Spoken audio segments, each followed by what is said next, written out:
Good morning. I'm just trying to get it so that there's some sort of shaft of light effect going on. I'm not sure where that's coming from. Sorry. Here, I'll sit over here. There, now you're not seeing it quite so much. Good morning. It's Morning Oasis. It is Friday after a whole week long of like snow and being in the house. All of my boys are home. I love it. You guys, all of us are talking about how so much time with the kids at home this year. What was I going to say? I was talking to one parent and she said that her child has only been to school like 4 times this year. And I was thinking, wow, Spas went like 2 days and that's it so far. He got sick and I'm also still dealing with this cold. Oh, good morning, Andrea. I didn't think you were going to be in. Good morning, Sue. Yes, it is quite a morning. I tell you, I only woke up about maybe 25 minutes ago. I'm still like in the wake up mode. I sound like I'm waking up. I look like I'm all fresh out of bed. Still on my first cup of smiling coffee. So today's Q&A Friday. It is the 13th, Friday the 13th. So yeah, this day is like kind of for you guys. What do you guys want to talk about today? I have something we can talk about if you guys, you know, sometimes you guys just want to hear what comes. But before we get to that, we have 2 readings going today. We've got, and room for one, well, a couple more really, because that's what we're doing here today. Good morning, Gidget. Oh, cool. Thank you. Yeah. You know, I know even if you're going back, looking back over the old shows, there's so much information in there. See, still waking up. Okay, so Brittany, you are first up for a card pull. And remember, today is one of those days where throughout the day you can request. Yes, you can, Gidget. I'll put you on the list. Oh, you want to talk about Friday the 13th? Actually, Andrea, you know what? That made me think of something. 13 is a very interesting number.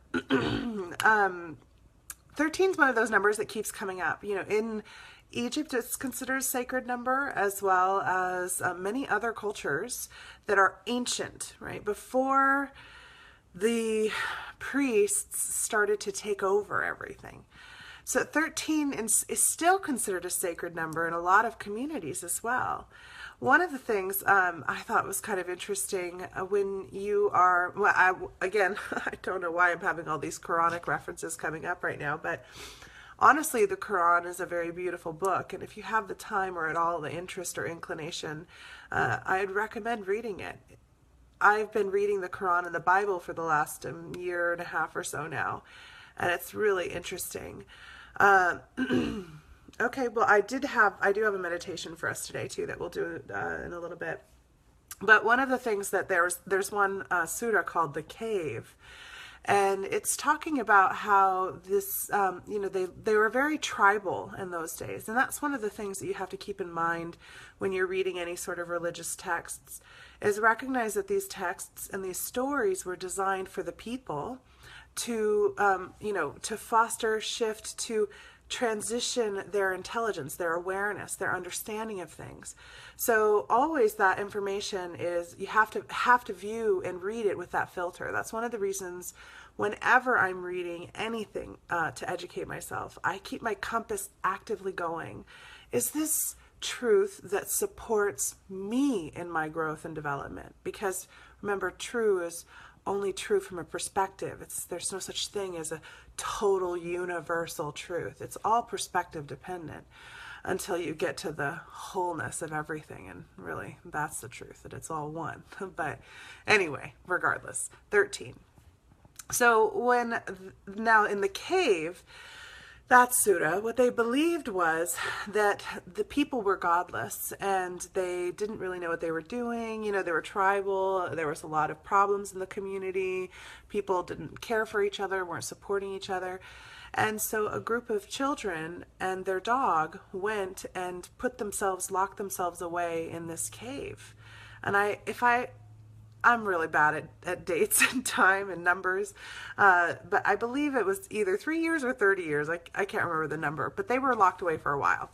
And when they came out, the Source was talking to them. So they were channeling Source directly, and they were telling the people, this is how you connect. This is how you ground in, and we are from the mud. We were mud, and Source came and shaped us, and Gabriel came and gave us water, and we became man, right? So these stories started to come from them after they came out of the cave. Now remember, the Quran and the Bible and the Torah, they're all the same stories. They're just told from different perspectives. So one of the things that's interesting and why I brought this up is there's arguments about how many were in the cave. And so one of the numbers, they say it could be 4, or it could be 8, or it could be 6, or it could have been 3. But the one that really pinged for me was 13.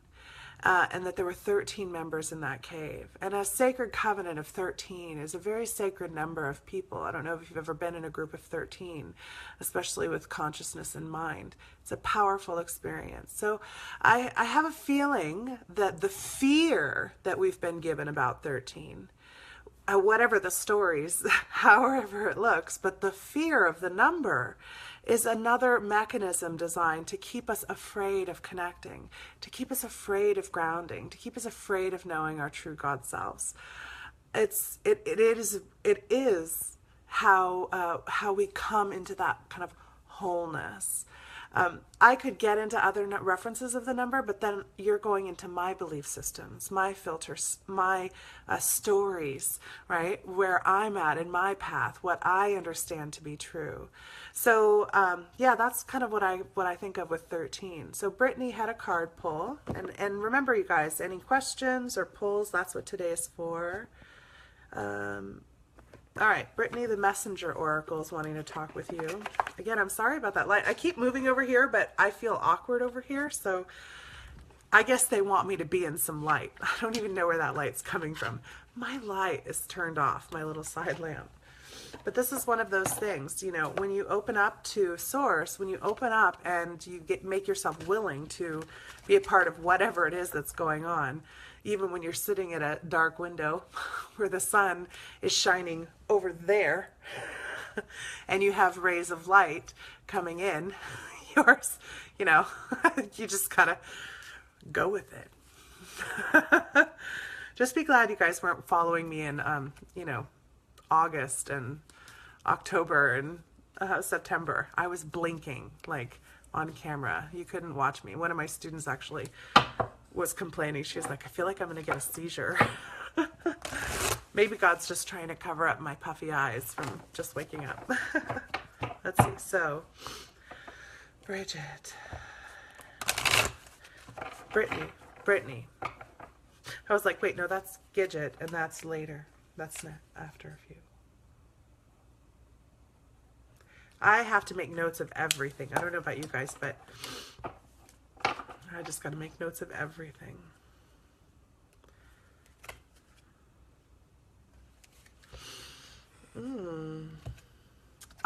So this is a good one for all of us. Yeah, Haley. Hi. Good morning. Okay, so this is a great card for all of us right now because we are on the brink of it. Do not fear the unknown.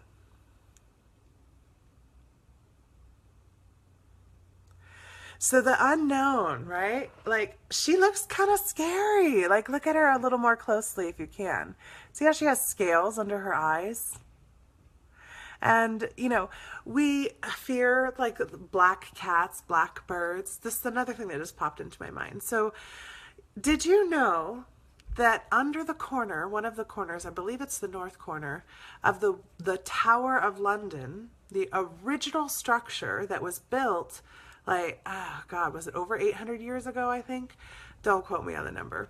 But the original structure that's quite ancient, no, I think actually it was like that the portcullis hadn't been lifted for 800 years. Anyway, there's a great documentary on the Tower of London. I think it's a BBC production.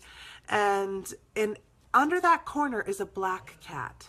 Because in those days, a black cat was considered auspicious, a good thing, something of good fortune, good luck. But yet again, another thing that was turned into something that was a good thing, our darkness, embracing our darkness, was yet again turned into something that was taken away from us. Because if we reject our own darkness, we reject our wholeness of self.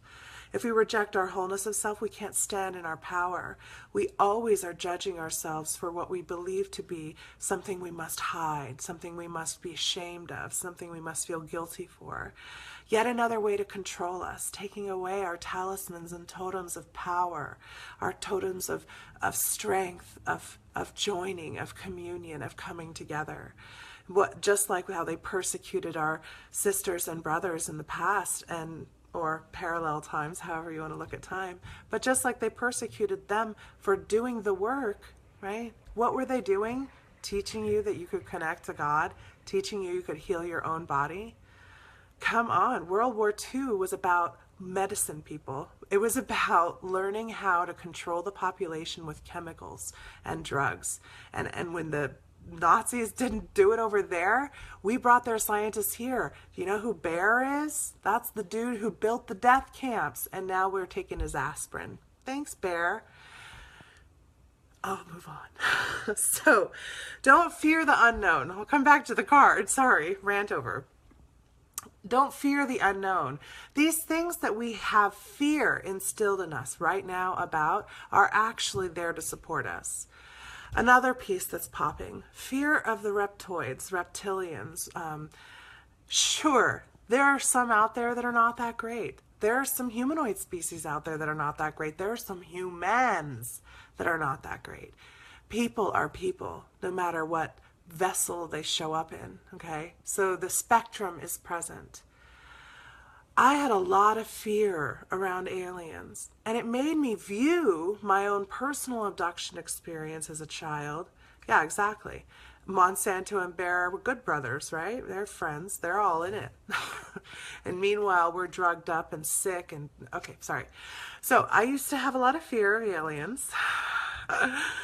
And it made it really difficult for me to overcome, like, as an adult, as a light worker, as a consciousness connector, to connect with other species. I was afraid of grays, right?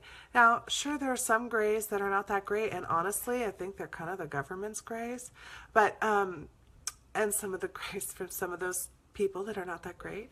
But there are gray beings out there that have nothing to do with that are amazing beings and are expressing in different dimensions and at different consciousness levels. I don't talk about that a lot in this show because, you know, this is kind of a mainstream thing. But hey, it's Q&A Friday and it came up and she's got some reptoid stuff going on. But once I overcame that fear and allowed myself to connect, first of all, when reptiles connect with you, or, you know, well, at least some of them for me, they come in differently through the body. They come in through the root, and they support that Kundalini rising energy, right? That serpentine energy that comes up through the body and really fuels you and charges you. I've had an experience with connecting with ones before where it feels like I'm sitting on a hot rock. Exactly, Gidget, a beautiful gray healer. So when we find something that we're afraid of, now obviously fear is important. I'm not saying dump fear, don't think about it. Fear is something that gives you pause, asks you to evaluate the situation, to observe for a moment, to check out your internal reactions, to see what is on the external expressing. All of that's important. I'm not in any way discounting fear as a critical component in your safety mechanisms. However, when I fear something, that becomes what I focus on. And I look at it and I try to understand it. How does being afraid of this serve me? How does it serve to grow me or to deconstruct something that is necessary? is this fear an opportunity, right? Using my compass always, whenever I feel in doubt. Even me, where I feel pretty connected and they're pretty much just talking to me, I still at points don't trust that or feel a sense of fear of that or resistance to the message that's coming through to me. And when I use that compass, that body system to check in with, that doesn't, our body doesn't have filters of belief. It just either holds true or doesn't. It either can transmit a signal or it can't, right? So that's why I keep bringing it up. I keep re-referencing this because it's very important, especially when you're dealing with fear. So Brittany and all of us, don't be afraid of it just because you don't know what it is, okay? Let's see, who else asked for a card pull? Teresa Wolf Silva asked for a card pull as well. Let's see what deck wants to talk to her. And you guys, I am absolutely loving this Gaia, Dreams of Gaia Tarot. Well, and that's what wanted to talk, actually. So.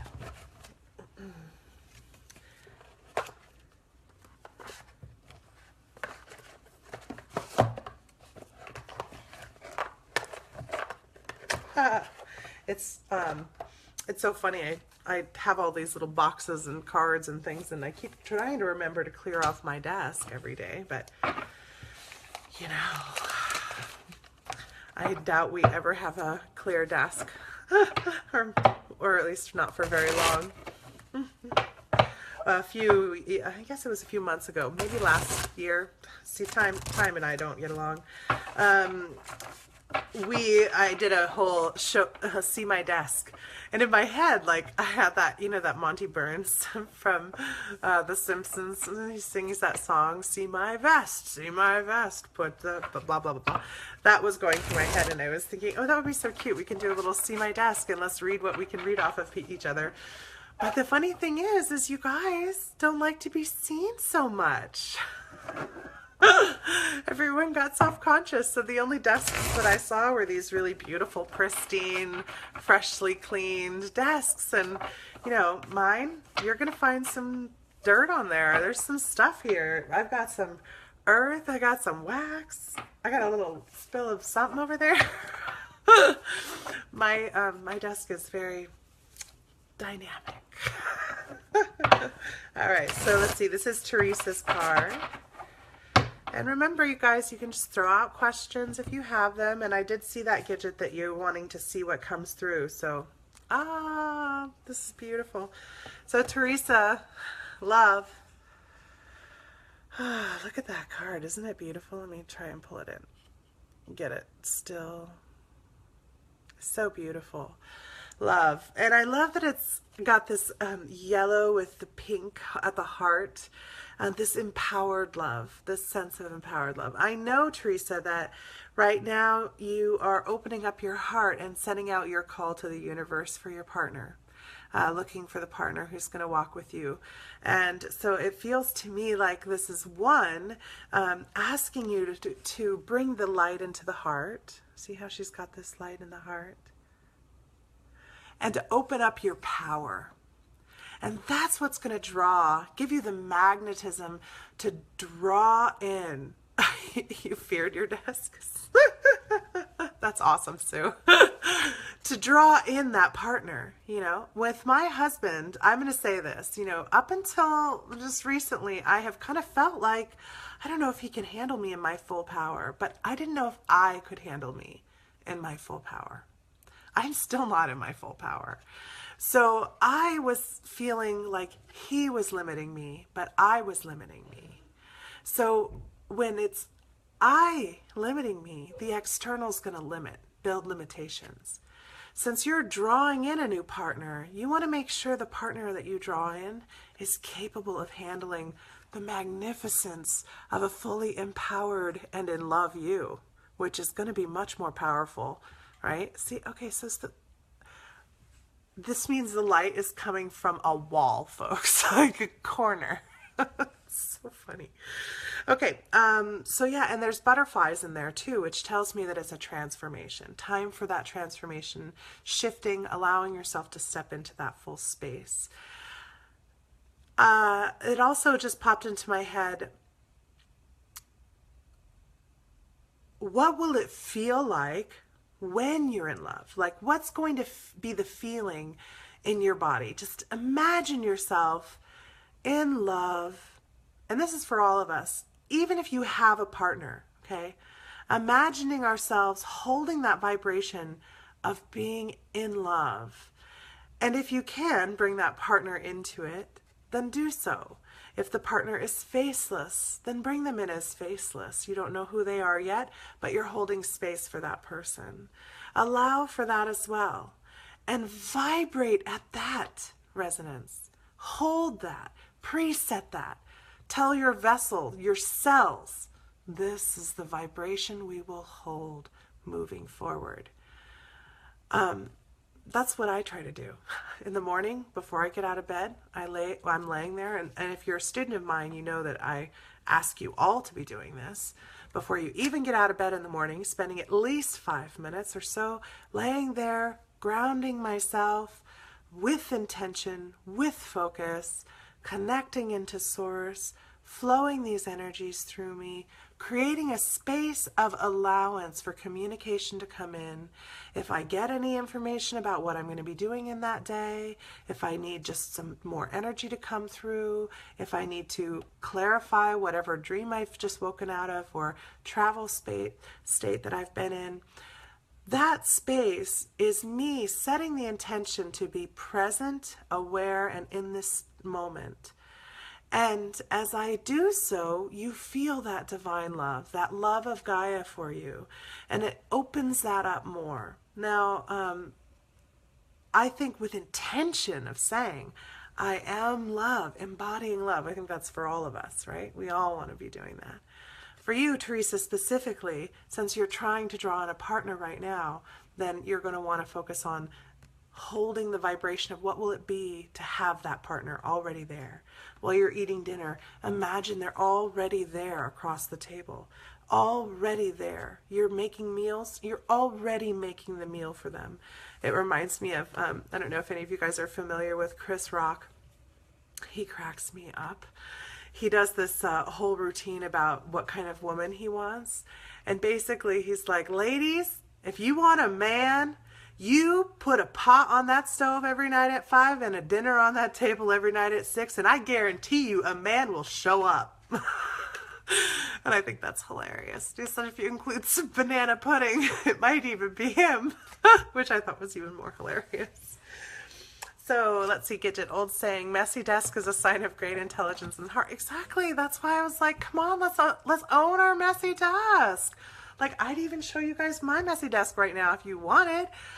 But like, let's own it. Let's be in ourselves. Let's be in our space. Let's be true to who we are and what we do. And that transparency, that visibility, that me showing up every morning, whether I still have eye crust in my eyes or not, that, that's what you guys need so that and everyone else needs, so that we all can see how we're one. We're together in this.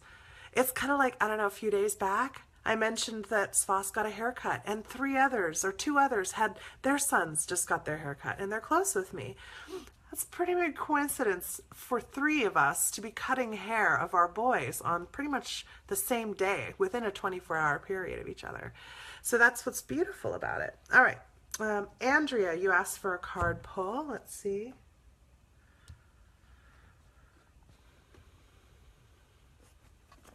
Ganesh wants to talk to you, Andrea.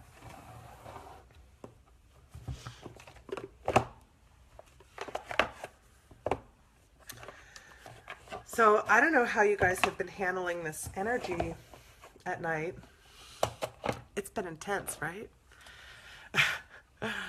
The moon this time has really been, oh, look at how bright that got. The moon has been very supportive of breaking up old patterns, of breaking up old relationships. I have found that even my friends that I've taken some time and space from to kind of understand myself better and release them from holding my reflection for a little while, are returning, and we're trying to change the way we communicate. Marriage is communication, opening up of communication. It's been so strong, so strong. And some of us are having trouble with communication. I've had some disagreements with people that it's like effortless for us to communicate with each other. It's really quite interesting how this time is shifting and things are changing and relationships are evolving. So, it's coming through to just remind all of us to be in a state of allowance about it. Ha! Holy crap, a whole bunch just flew out. Now, if you're a tarot reader, you know that when this happens, and you've been following me for a while, I never drop cards. It means that there's something that needs to be said. So let's see. Oh. Interesting. Okay, so there are 4 cards and 1 was how they came out. And the delight is upside down. So I think, Andrea, this is how you block yourself from delight, okay? How you, what prevents you from feeling that delight is what I'm hearing. And the 4 cards are priorities. How often do you focus on these priorities? Am I prioritizing correctly? What else do I have to do? What's next? Instead of being in the moment. Protection. This is part of that fear. Ooh, look at the light just changed so much. Really got very red. So that tells me that's root chakra stuff. Root stuff. So when should be in the moment delighting, and you're feeling instead like you need to be protecting, that means this is some root issues. Pull that red vibrational frequency. Imagine a beam of red light like a laser coming down into your womb space, down into your seat, all the way down through the legs. And look at what pops in the mind. Look at what communicates with you as you do so. Whenever we're doing any sort of healing, we're flowing energy through. But the healing will only last so long as we understand what caused the issue in the first place. What put that there? Why? How is it serving us? So that we can meet that need without having our bodies need to break or having our lives need to break. So it's about allowance, what comes and seeing it, okay? Another thing. Okay, so now the next 2 cards are like kind of that next energy that flows. So understanding those and then allowing for childlike expression. One of the things that I've noticed for a lot of us who are quite gifted, flowing the energy so beautifully, and a crow just flies by, another one, is that we tend to have like a youthful visage. We have a youthful energy. We have like a vibrancy. Most people are surprised at, how old I am or how young I am, depending whether they're looking at my knowledge or my face, right? The gray hair has helped, but I went gray really early. But bringing that childlike wonder and expression, I believe that is what creates the greatest state of allowance for all of us. Have you ever been in a room with somebody who just embodies that? My husband's a lot like that. You feel like you're with a kid when you're out with him. You can't help but laugh and smile and giggle. And it's great because he broke one of his teeth over the winter break. So he's got this kind of like pointy little tooth just to the side. It makes me, he looks like a little boy, like that's having his tooth come in maybe, and it's coming in crooked. It's the funniest thing. But bringing that childlike joy, wonder, and expression to everything that you do, it's amazing. It changes the way you experience something and definitely will open up your delight. And the other piece is feeling the fulfillment in what you have accomplished, what you do have, where you are at in your life. Fulfillment is a big one.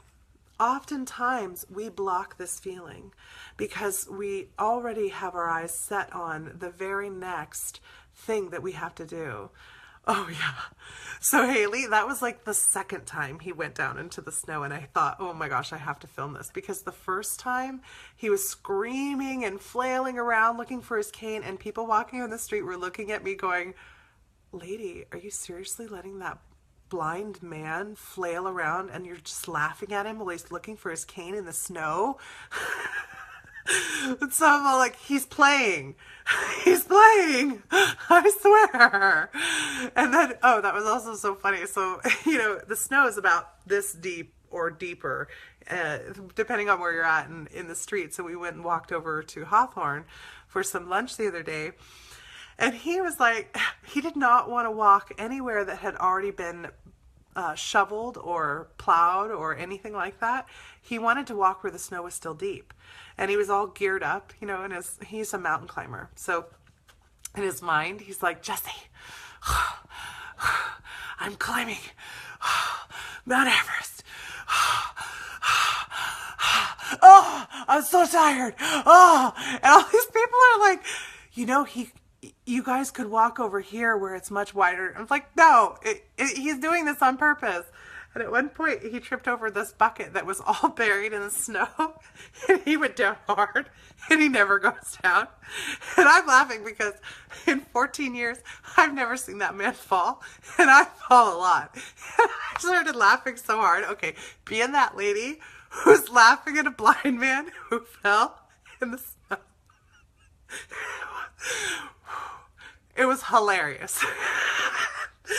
So by the time he got to that last point where he was doing the snow angel, I had to take video. And I missed the part where he was doing all the other stuff, and I just got it when he kicked. Oh my God, you guys, it was hilarious. So yes, bringing the childlike play out. You know, if you've got a kid, go and play with them. It was so funny, Alex. I mean,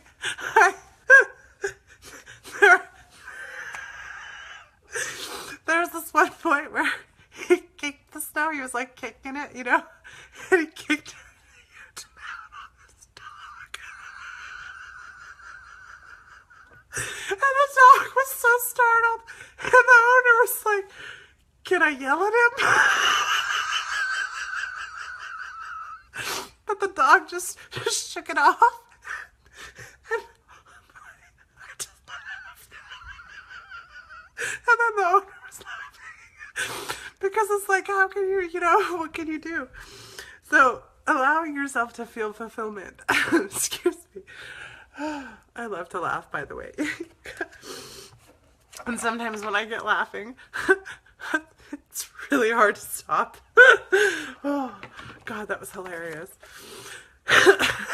Right. There was one guy who walked past us. I was laughing so hard, and he walked past us when we were. I actually was feeling a little self-conscious because so many people were looking at me like, "What are you doing, lady? Where are you taking this guy?" And of course, he's acting like he's over dramatizing and like slipping around. He's, you know, like whacking his cane. Where am I? Doing all of this stuff because he thinks it's hilarious. And this one guy walks by and I said, I swear he's just playing, you know, because he kind of had a serious look on his face. And he goes, oh man, I'd be playing like that too if I was him. And he just, this totally serious, stern looking guy just broke into laughter. So it was like we just were going along and just sharing that laughter. So I think that's part of, I think, you know, Ganesh is definitely one of those that brings out that childlike play, that childlike laughter. I have a story that popped into my head, so I'll share it with you guys. When I first, I always keep saying that when I first started awakening, because it kind of references this period of time that was so full of confusion for me. It's a confusing process. But my husband, you know, he's a really interesting guy. You know, I'm so honored and proud of him, and someday I'll bring him on here with you guys so you can meet him. But you know, he's from India. He's an engineer, and he lost his vision in a mountaineering accident. Okay, wait. Let me remember why I was telling this story because that sounds really sad. Well, okay, so I'll go for it. So he was injured in a mountaineering accident, and for him that completely changed his life. He went from being more kind of reserved, like he's always been playful, but he was more shy, kind of more reserved. He didn't talk to people. He liked to people watch a lot. He was a soloist. He liked to, like, for him, a great afternoon, a great Saturday was to wake up at, like, 1 o'clock in the morning or midnight, and to drive up to Mount Hood and to climb up to the summit by sunrise, and then to snowboard down and then be back in Portland for a beer and a burger while he did people watching. That to him was like an ideal day.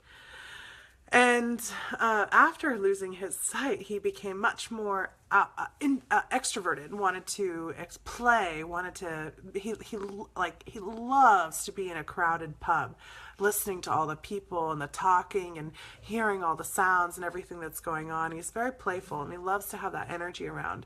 When we go driving, he can't stand to be in the car. He feels like he's closed in, and so he's always opening the windows. Our son has like a blanket in the back seat, right? So he has to have that energy coming in. He's very much this way. But one of the things that he started to do, and we met about a year after he lost his sight, so is he loves to strike a pose. And he's like, Jesse, look, what if I had a statue of me like this? And he's always using his cane or something as he's doing these poses. And he and he always has this, like, if he finds something that's tall, he has to get on top of it and then do a pose. Like this statues are always up on something, and he wants you to look. Like he wants the confirmation that you've appreciated this pose. So I wrote about a healing that I did with him to work with his seizures. And during that healing, I kept seeing this Ganesh. I kept seeing Ganesh and feeling his energy so strong. And I've always felt a connection with him. We, have Ganesh on the wall. He's one of the few gods that makes it up on our walls. And one of my fellow classmates also had a dream about me and this big elephant, that I was sleeping next to a gigantic elephant head in my bed. And everything that was coming through, it was just like, oh my gosh, is my husband like a embodiment of that Ganesh vibration? Because in India, they believe that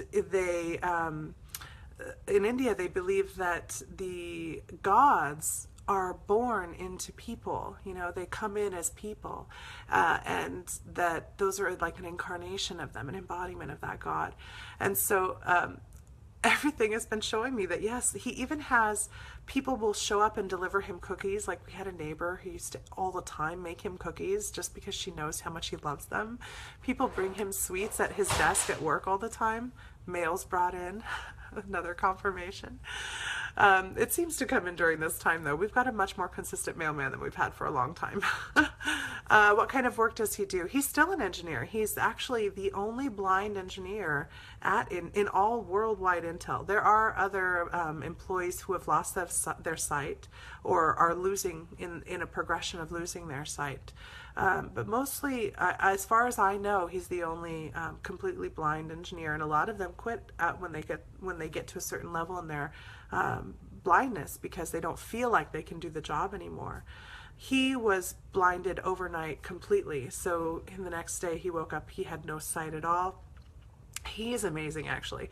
Within 9 months, he was back at work in his former job.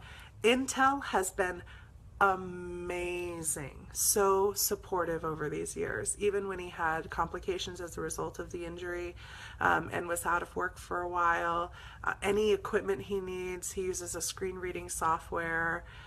They're so supportive. He also what other work does he do? He also actually does a lot of advocacy work. He's the commissioner for the Commission for the Blind, and he's sitting in the chair this year, or this term. and they make all the policies. They work with the government and the governor, the state, on the state level, to determine, how is funding going to be distributed? What kind of programs are we going to be funding? How can we create, more opportunity? And he's a constant advocate for blind individuals. He goes and speaks at schools, and this year I'm so excited for him. He's joining the NWABA, which is the Northwest Association of Blind Athletes. He's joining them in their summer camp that they do for all blind children. For 1 week, he's going to be a camp counselor staying there and have his own 2 kids that he works with intimately. And I'm just so excited for him. He's going to have so much fun. That reminds me, I don't do a lot of promotional stuff, but the NWABA, Northwest Association of Blind Athletes, has completely changed my husband's life. They've changed my family's life.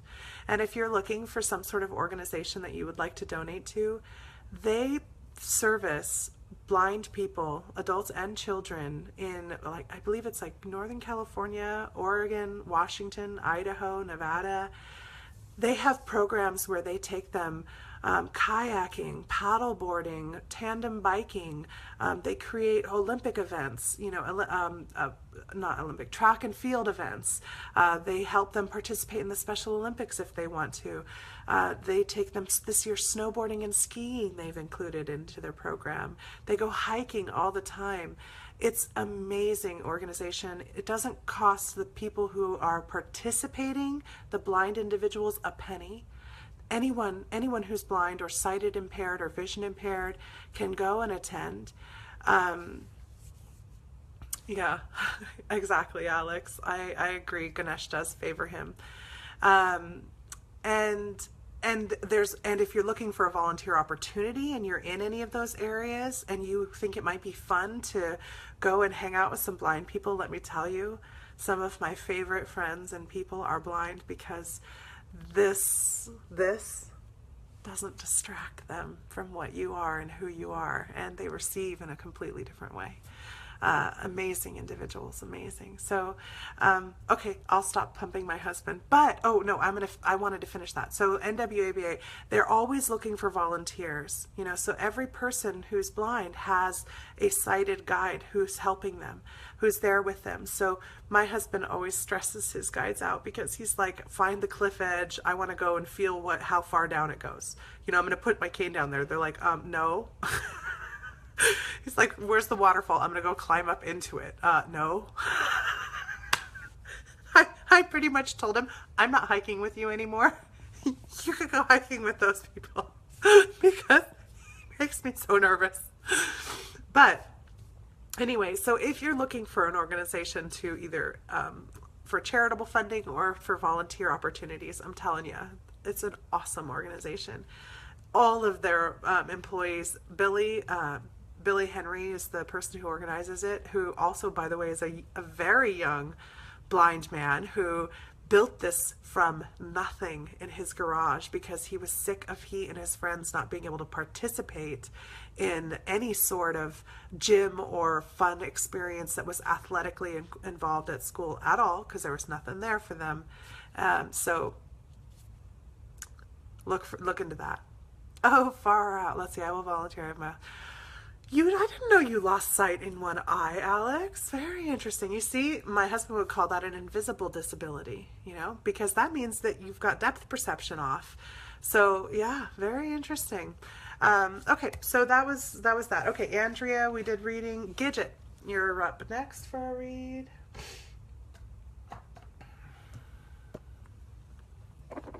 Ooh, Earth Magic wants to talk to you, Gidget.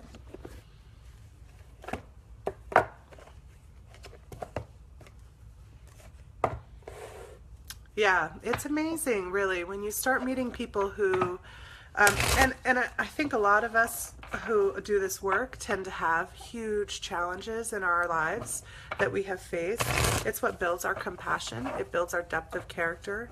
It builds our strength, our endurance, our sense of self. There's so many things that come as a result of really quite hard, challenging situations that we endure. And so for some, it breaks them, and I think that's all part of the service, right? They help us see what it is to be broken. They give us, those of us who survived, an ability to reconnect with the parts of ourselves that we don't allow to be broken because we're so strong. So all of us are serving each other in all of this. Let's see.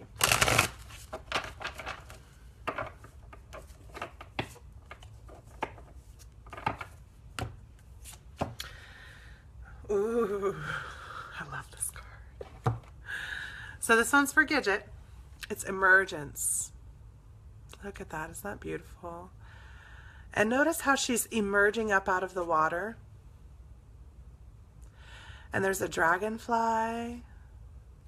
There's some lotus blossoms. More dragonflies on her crown. Growing roots out of her crown. These vines out of her crown. So, you know, the coming up out of that, the subconscious realm, the water, when we come up, we emerge up out of our subconscious depths, we transform, right? We are transforming, we're shifting and growing. We become something else. But when we emerge, we reveal that to the creation. We let others see what we are becoming, what we have become, right? So it's time to let that emerge and come out. Hey, Rowan. So allow that also, those connections to grow naturally and gracefully and to weave themselves into your life as you transform, knowing that you're surrounded by this transformational energy of that dragonfly, the chrysalis energy of that dragonfly. The lotus blossom, what that reminds me of also, when we are in a state of meditation and we use a rose, we're pulling in this healing vibration that reattunes the body and the vessel into an optimum frequency. But when we pull in the vibration of the lotus blossom, one teacher told me that it's used for dimensional shifting and travel. This also reminds me of my husband. When I was trying to teach my husband how to use the rose, so he's from India, right? And he's like, I don't know what a rose looks like, Jesse. It's been a long time, because he's been blind now since 2001. So for this summer will be 16 years. He's like, and I didn't really know what a rose was in the first place. I didn't really care. That wasn't his interest, you know. So I tried to describe it to him. And he meditates while he's exercising. So when he's doing his bike, is when he does a lot of his meditation. He also meditates quietly, but that's where he gets most of his information. And so he was in meditation, and he came up and he was like, oh my God, Jesse, the most amazing experience happened. And I was like, what happened? And he said that while he was meditating, he, you know, grounded, and as he brought in that light of connection, he felt this lotus blossom open around him. And lotuses, he knows, he's from India. So he felt this lotus blossom open up around him. And he said that Brahma and Shiva came to him and were talking with him. Now, I'll spare you what they said, and that's his story, but the lotus blossom brings in some very interesting experiences for myself. When I think I told you guys the story of, I'll read that in a second. I told you guys the story about hiking back to the waterfall at night and having the meditation with my former partner and my good friend Brandon, and that we had the same experience of a lotus blossom opening, a great big lotus blossom like a pad, where we were in the center of it, and we had all of our guardians and guides around us, the elders. It was a powerful, powerful experience full of travel and dimension. So if you're looking for something to support you and you're trying to do more remote viewing or transdimensional viewing or experiencing, you're trying to do more EOBs, use the vibration of the lotus blossom. Get a good image of a lotus flower. I think I was told once a blue lotus flower is better for travel, but play around with those. That's a great way to do that. Okay, Gidget told an earth joke. This coffee tastes like mud. It should. It was ground in the morning. My brother was just discussing the concept of emergence. Oh, I'm sorry, I can't read the whole message. So I will read that later. I am going to move on. We have Haley, one card pull for you, and that'll wrap us up for card pulls today. And then we'll just do a quick little check-in. Dreams of Gaia wants to talk to you. I just love this deck, you guys, seriously. Oh, good, Gidget. Yes, and I'd love to hear about anything that you guys experience. Remember, the Healing Pathwalkers group, yes, it's a public group. Yes, it is. But if the public can't see how friggin' awesome we are, how amazing our experiences are, if they can't experience us and observe from their discomfort of being seen for a little while, well, what are we here for? All right, Haley. Okay, another dropping of cards. Now these are a lot, so Haley,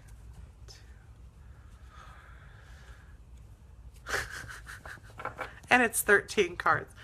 That's the exact count for one of my full spreads. So Haley, I'm going to do that for that spread card for you. I'll send it to you in private afterward, okay? Or I'll do it as a secondary reading and put it on the group. I'm going to close out the show then. So here's what we're going to do. We have been working all this week really hard on victim filters, right? I know, Alex, right? Yes, we're here to plant the divine seed of love and light. I agree completely, Lynn. Thank you. We've been working on our victim filters, been looking at all of these different ways in which we have been impacted by our own sense of victimhood in our lives. Trying to take back that power, take back that control, take back that sense of self. I hope that over this week you guys have found your girls. Like, I hope that you guys, and boys, and I hope that you guys have found these parts of yourself and have, more importantly, found a process through which you can start to see. So I wanted to just wrap up and review how I approach my life and use all the tools that we've looked at in pieces through the week. Again, in a class, like this whole week's worth of work would have been one class, right, in my Life Mastery series. So it's all spread out and opened up this way. Now, I thought it would be good to give you guys just kind of the quick little run of the steps, right? So we're walking through our world, something engages us or knocks us out of a state of presence, right? Of that allowance. We're all walking around grounded and connected, yay, smiling, shining that loving light. Something happens and we're knocked out of it. Whether it's that we're knocked into an elation state or we're knocked into a powerless state. Whether we are so overpowered that we feel judgment and superiority, or whether we are disempowered and we feel a lack of worthiness or a lack of ability to present, right? Whatever it is, we are pulled out of our state of alignment. Pause, right? That's the time to stop. Remove yourself from the action, from the interaction, from the engagement.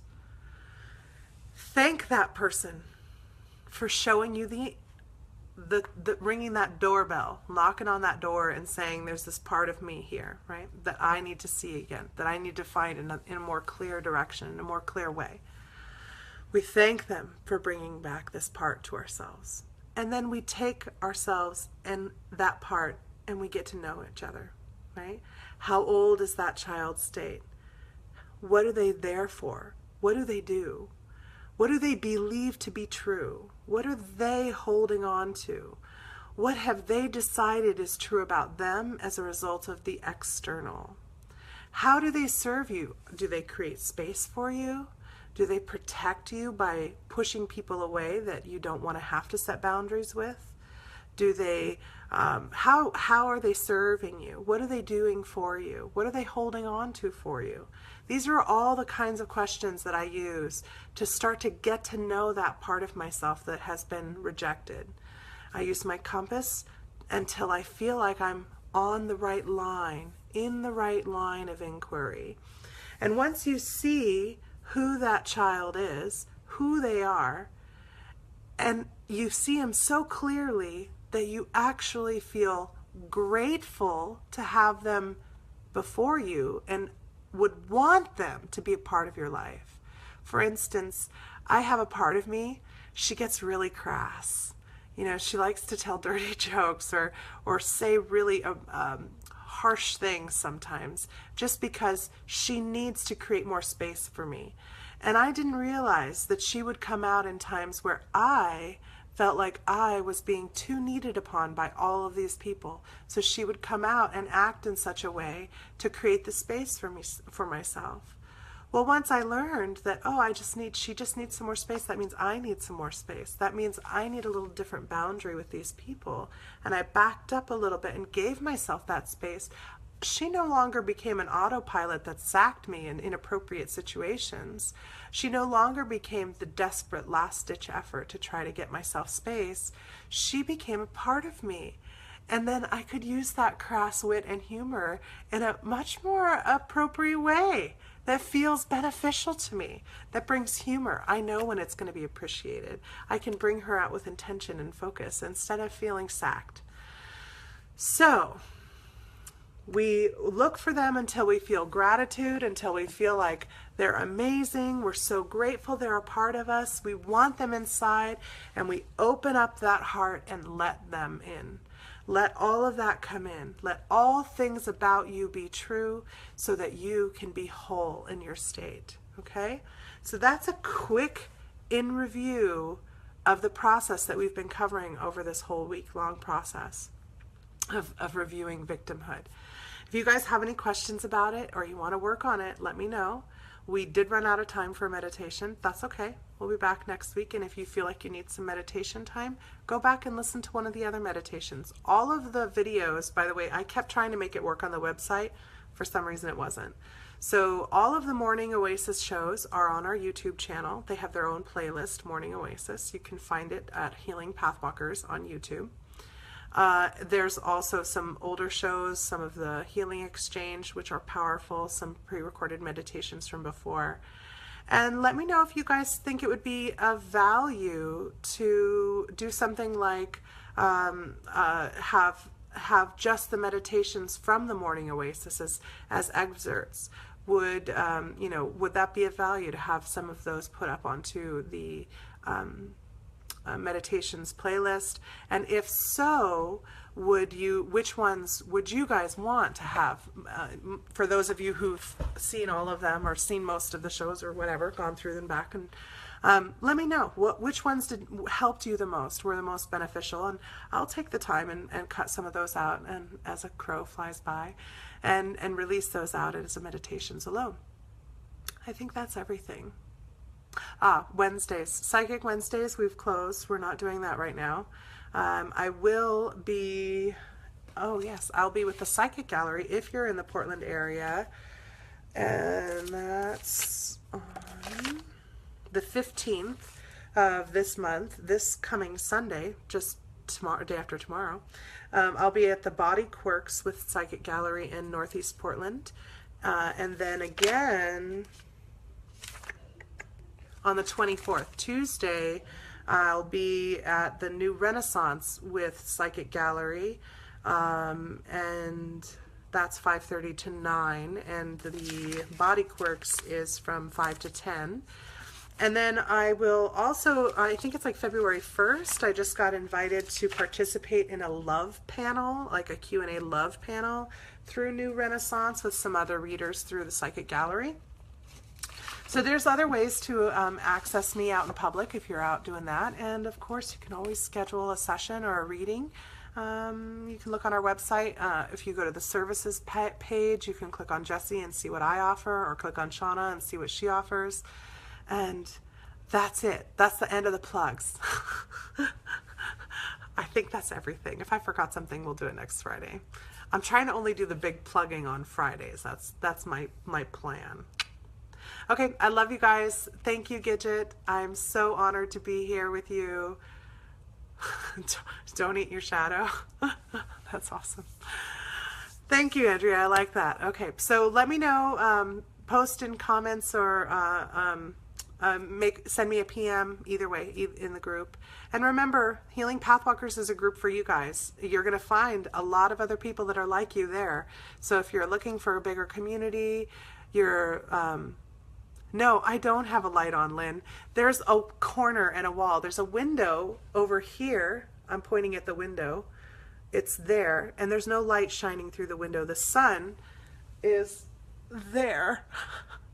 And like those windows could have sun shining through, but this light here right now, when I block it, I'm pointing at a blank wall. I'll show you. See, there's my corner, there's my desk, there's the window. This right here is where my camera sits facing me over, well, here, yeah, here. And that is where the light was coming from, that corner. Actually right there was when I was pointing right to where that dragonfly wingtip is where the beam of light's coming from. So see, I'm just putting you right back.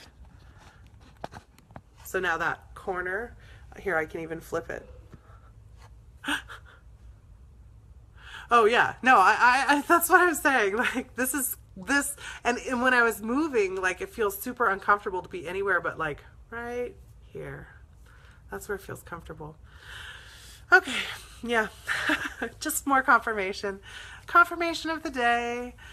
All right, thank you guys. I love you all. I will see you guys on Monday, and I hope you have a wonderful weekend. Remember, take that time, ground, connect, flow your energy, radiate it out through your heart chakra. Send the work you're doing out through the heart chakra in that web of connection of humanity so our work is shared with each other. Yeah, I know my third eye glows a lot these days in videos. If you look back, you can find there are some videos where I am literally strobe light blinking. It's ridiculous.